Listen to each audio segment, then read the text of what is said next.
Assalamualaikum warahmatullahi wabarakatuh. Perkenalkan, kami dari kelompok 1 Botani Panerogamae, Pendidikan Biologi kelas 2A, Institut Pendidikan Indonesia, yang beranggotakan Alman Diyaudin Paris, Siti Nurul Khadijah, Detri Salisanti, Hairunisa, dan juga Rika Ayu Andini. Di sini kami akan mereview 3 jenis tumbuhan yang termasuk ke dalam habitus herba, perdu, dan juga semak. Pertama-tama, saya akan menjelaskan pengertian dari ketiga habitus tersebut. Yang pertama, habitus herba.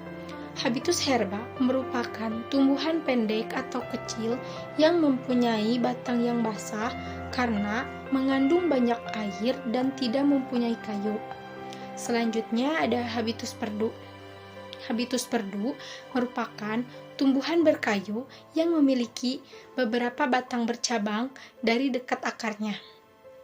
Selanjutnya yaitu habitus semak.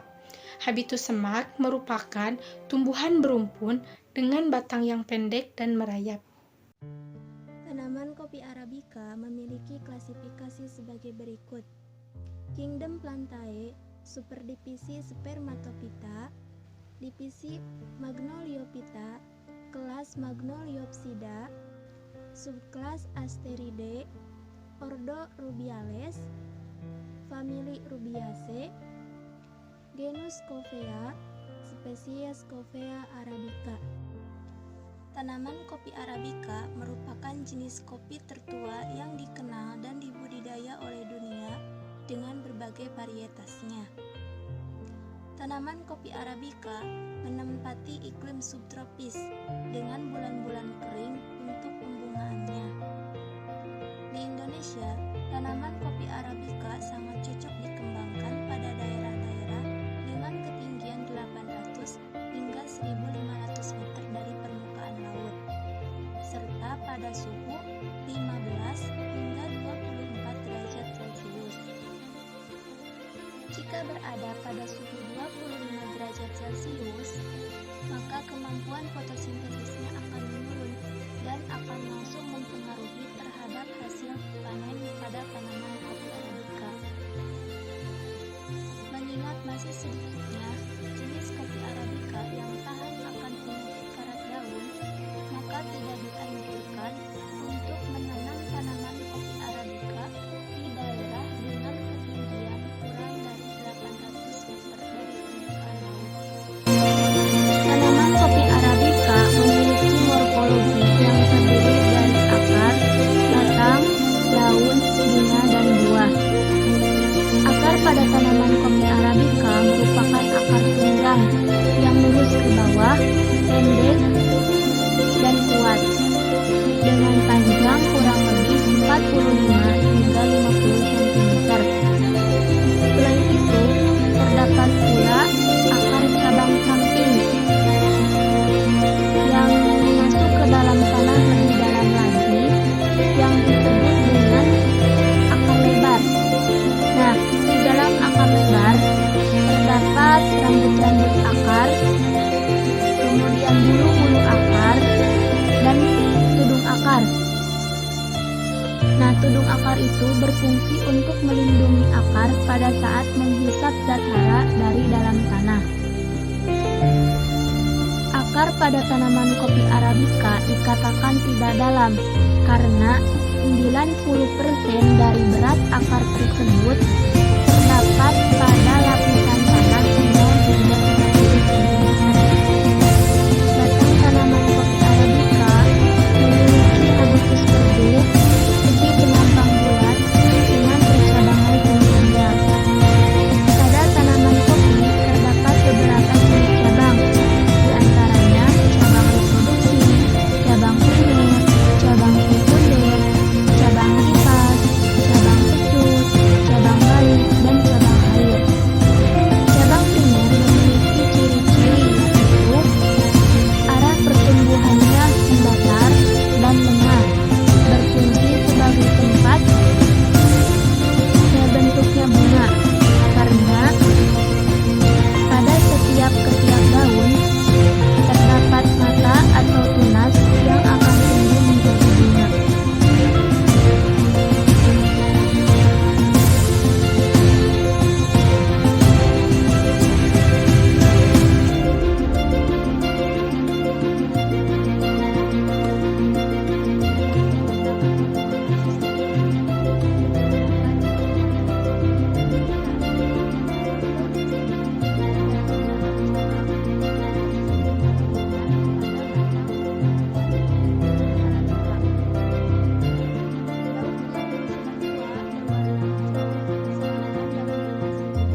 pada tanaman kopi arabica merupakan bunga tunggal dengan tipe mahkota gamopetal, tipe kelopak gamosepal, tipe benang sari monodelphus, tipe oparium tenggelam atau inverum.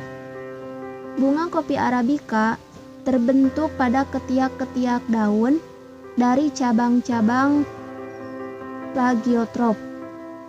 Nah, masing-masing ketiak daun dapat menghasilkan 3 hingga 4 tandan yang terdiri dari masing-masing tanaman 3 hingga 5 kuntum bunga. Jumlah bunga kopi arabica lebih banyak dibandingkan kopi liberica. Pada kondisi optimal, jumlah bunga pada kopi arabica bisa mencapai 6.000 hingga 8.000 per pohon. Mahkota bunga berwarna putih dengan jumlah bunga sebanyak 5 bunga. Kopi arabica bertangkai putih lebih pendek dibandingkan dengan benang sarinya, sehingga kopi arabica melakukan penyerbukan sendiri, sedangkan kopi robusta dan liberica melakukan penyerbukan secara silang.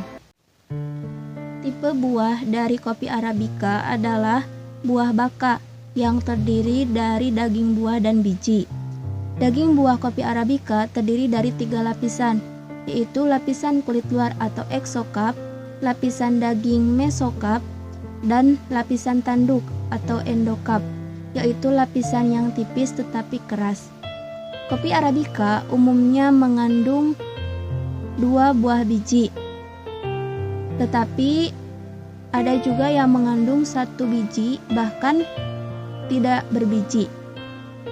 Tanaman kopi arabica juga merupakan tanaman berumah satu atau monoecious. Nah, selanjutnya di sini saya akan memaparkan tentang buah nanas. Nah, jadi di Indonesia di Kabupaten Subanglah yang merupakan salah satu daerah penghasil nanas terbesar di Indonesia. Tumbuhan yang mempunyai nama latin Ananas commusus ini termasuk ke dalam keluarga Bromeliaceae atau keluarga nanas-nanasan yang merupakan salah satu suku anggota tumbuhan berbunga. Selanjutnya di sini ada klasifikasi dari tanaman nanas, yaitu ada kingdom Plantae, subkingdom Trachybiota, subdivisi Spermatophyta, divisinya Magnoliophyta, kelas Liliopsida, subkelas Comelinidae, ordo Bromeliales, famili Bromeliaceae, genus Ananas, dan spesiesnya Ananas commusus. Selanjutnya akan dipaparkan tentang deskripsi dari tanaman nanas ini. Yang pertama ada morfologi dari akar nanas.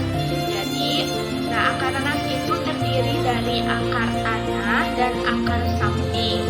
Akar tanaman nanas tumbuh dari batang kemudian masuk ke dalam ruang antara batang dan daun. Bentuk dari akar tanaman nanas ini kemudian akan menjadi pipi dan melingkar dikarenakan akar tanaman dalam keadaan terjepit. Selanjutnya ada morfologi batang nanas. Nah, tanaman nanas mempunyai batang yang pendek, letaknya tertutup oleh daun-daun dan akar-akar tanaman. Panjang dari tanaman batang nanas ini antara 20 cm sampai 30 cm. Batang bagian bawah tanaman nanas ini berukuran sekitar 2 cm sampai 3,5 cm. Sedangkan pada bagian atas itu 5,5 cm sampai 6,5 cm. Kemudian pada bagian atas meruncing. Batang tanaman nanas ini memiliki ruas-ruas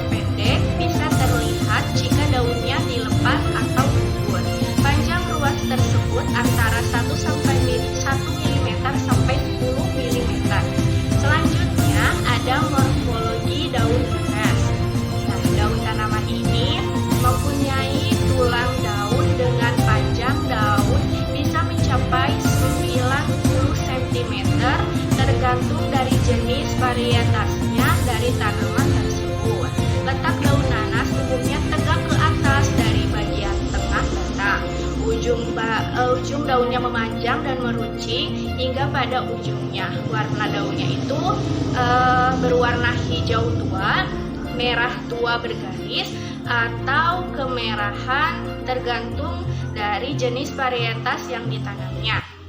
Selanjutnya ada morfologi bunga nanas. Nah, tanaman nanas ini mempunyai morfologi berupa rangkaian bunga majemuk yang pada ujung tanaman batangnya. Bunga akan terbuka setiap hari dan jumlahnya kira-kira 5-10 kuntum.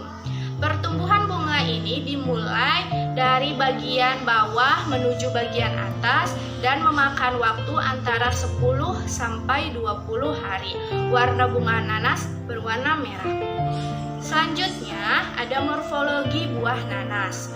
Nah, tanaman nanas ini mempunyai buah yang majemuk yang terbentuk dari gabungan 100 hingga 200 bunga dari bentuknya itu bulat panjang. Putih pada bunga akan menjadi mata buah nanas setelah terjadi penyerbukan. Kulit buah mempunyai sisik-sisik yang simetris dan pada ujung buah memiliki mahkota yang bisa sebagai perbanyakan tanaman. Ukuran, bentuk, rasa, dan warna dari buah nanas ini itu tergantung pada varietas si buah nanas itu sendiri. Yang selanjutnya ada bunga kupu-kupu atau Oxalis triangularis, memiliki klasifikasi sebagai berikut: Kingdom Plantae, divisi Spermatophyta, kelas Magnoliopsida, ordo Rosales, famili Oxalidaceae, genus Oxalis, spesies Oxalis triangularis. Selanjutnya habitus dari bunga kupu-kupu. Bunga kupu-kupu atau Oxalis triangularis merupakan tanaman herba yang memiliki tinggi 10-20 cm yang biasanya tumbuh sebagai houseplant, tetapi bisa juga tumbuh di luar. Yang selanjutnya sistem perakaran dari bunga kupu-kupu atau Oxalis triangularis. Bunga kupu-kupu ini memiliki sistem perakaran serabut di mana lembaga akan terus tumbuh menjadi akar pokok dan ketika mati akan tumbuh kembali akar yang berukuran sama. Selanjutnya batang dari bunga kupu-kupu atau Oxalis triangularis memiliki batang yang memiliki tinggi 10-20 cm, tidak memiliki ranting, memiliki bulu halus bersifat basah atau memiliki batang basah, berbentuk bulat dan Baik, yang selanjutnya ada deskripsi daun. Daun pada Oxalis triangularis termasuk ke dalam daun yang majemuk menjadi. Layan daunnya yang berbentuk segitiga dengan ujung daun yang lebar atau longkang atau disebut juga dengan acutus. Pangkal daunnya runcing atau acutus, memiliki bangun daun yang pasang atau segitiga terbalik. Pada daun Oxalis triangularis, pertulangan daunnya itu mirip atau penipis. Juga pada daun Oxalis triangularis memiliki daging daunnya yang tipis lunak atau herbaceous. Tepi daun pada daun Oxalis triangularis itu rata atau integer. Daun Oxalis triangularis ini berwarna hijau. Ada pula yang berwarna ungu. Panjang daun pada daun Oxalis triangularis sekitar 3-4 cm dan lebar daun pada Oxalis triangularis yaitu sekitar 4-5 cm. Deskripsi bunga pada Oxalis triangularis. Bunga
berupa umbi yang ditanam kembali.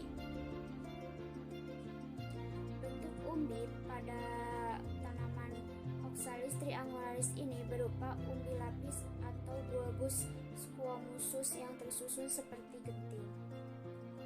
Pada akhir periode tersebut, umbi dapat digali. Bagian umbi dipotong dan ditanam kembali di tanah yang tepat, di mana umbi tersebut akan tumbuh menjadi tanaman yang baru. Mungkin dicukupkan sekian yang dapat